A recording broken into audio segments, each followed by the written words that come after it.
Welcome back to my channel. Today I'm going to be introducing you to a new piece of equipment that I've briefly shown on my channel, and it's something that interests me very much, and that is my UV printer. And I actually have not one but two UV printers. These are 600 by 900 millimeter UV printers, and they run the Epson XP600 print heads, and they are running UV for ultraviolet, so it instantly cures the ink. Actually quite nice. I'm going to go ahead and set up a project real quick and show you what these things can do, and then we'll start touching base on how to repair and how to set up and use, and what different ideas we can create with our UV flatbed printers. Stay tuned. Okay, if you guys follow my sign shop or my YouTube channel, you might know that we normally work with wood and PVC now for our signs. I do use these to print on wood, directly to wood, and PVCs. These things are quite universal and they can print on all sorts of things. So today I'm going to show you. I'm going to print on this canvas. Yes, most printers can print canvases, but this is going to be printing a canvas that's already put together. These printers are very versatile. I can print on wood. I can print on textured surfaces. They print on golf balls and all kinds of crazy things. Also, I'm going to post a link in the description to the canvases that I'm printing on.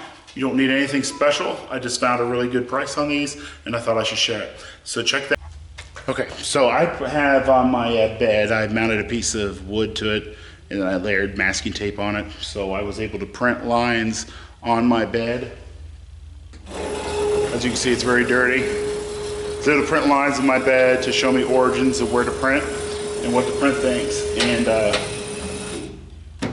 I can peel all this masking tape off, put down fresh masking tape, and print again for the ongoing. But for now, I'm going to keep moving forward with this. I'm going to save that for another video.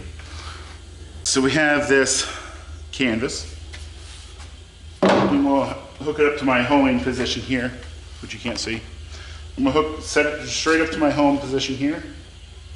And then follow down along the home position here and flat up in here. So we now have this nice square piece here.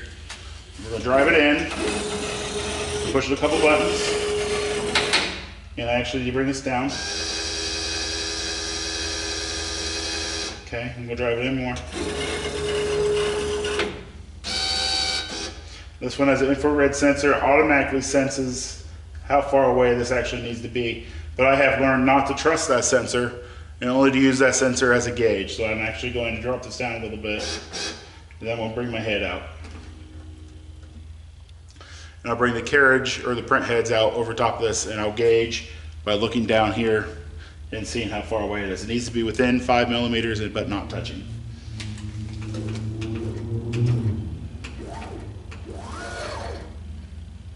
That looks good. Not happy with something really bad. Before we start printing, we'll go ahead and press this lock button because the carriage head needs to be locked back before we start the print. Now I'm going to rip the image and I'll show you what I mean. Okay, so I had this Airbnb that reached out to me and they want me to actually print this photo for them on canvas. This is a picture taken from a cornfield out just behind the cabin that is being rented, so they thought it would be pretty to put it in their Airbnb. And they're having me do all kinds of pictures for them, so these actually do sell quite well. The canvases that I'm putting in are 20 by 24. So I set this up to 20 by 24. Since my printer is only 600 millimeters wide, which is less than 24 inches, I'm going to go ahead and rotate this 90 degrees. So then all I really have to do is export this as a JPEG and then bring it into the ripping software for my printer. So stay tuned and we'll take a look at that in just a second. Okay, so I use a software it's made by Hans on Soft, and it is Rip Print and Print EXP. It runs it actually runs a Trojan, which is considered a virus, so Windows may not like it, but what you're really doing is you're controlling your computer via network, so that's why it thinks, because you're controlling another computer with it, it thinks that you're being hacked into. I really recommend using a dedicated computer for your printer like I do, and you can just turn off all virus software and turn off your network capabilities, and you will have nothing to worry about because you have an air gap. That's what I did here. So I'm going to go ahead and get you a better shot here. I do not have a screen recorder for this one, so it's not going to be quite as awesome as what I could have done on my other computer. So bear with me. Okay, so we have the software here. So I open it up just so you see the icons.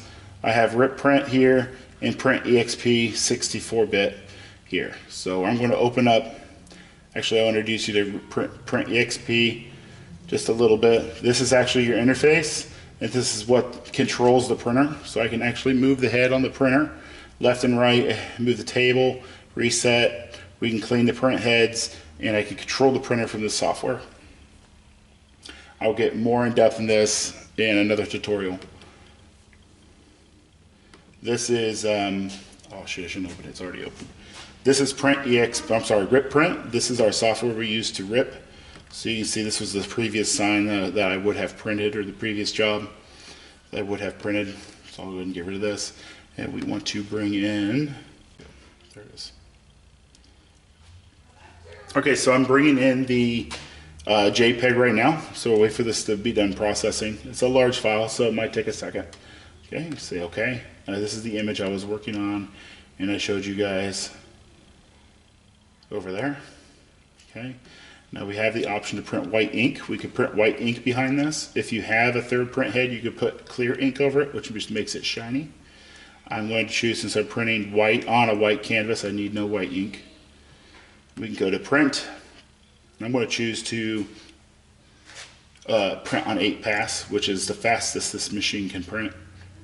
And we can run as print. So this means as soon as I press this print button, my machine's going to go ahead and print.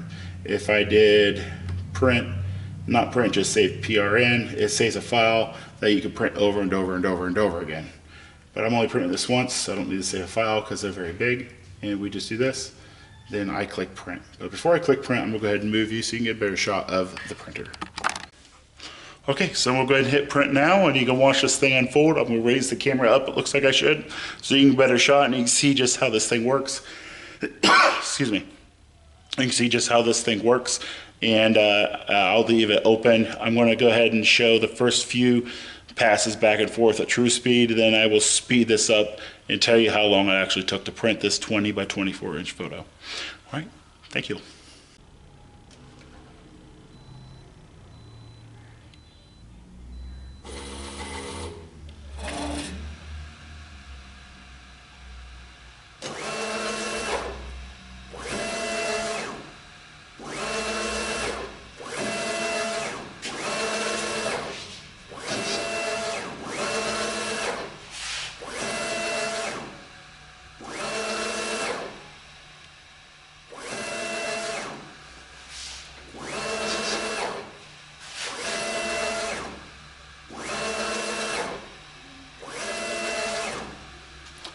Okay, just so you know, the reason why it's freezing back and forth is because it's running on a slow computer, and it's actually calculating and ripping the image right now, so it's going to pretty slow. Once it's done ripping the image, it will speed up, and you'll see how fast it can actually print.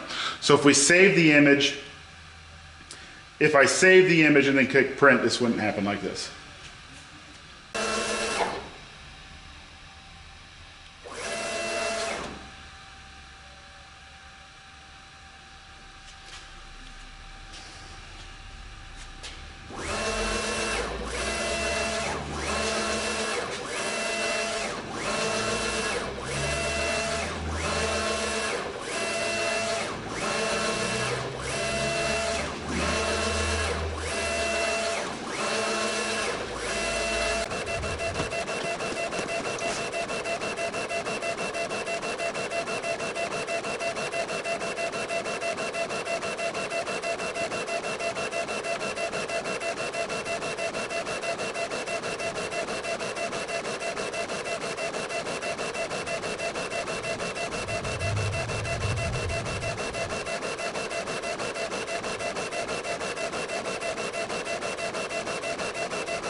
Okay, if you notice my goodness. If you notice, I print multiple items just to show you how fast you can do it. So as one's printing, I got another one ready.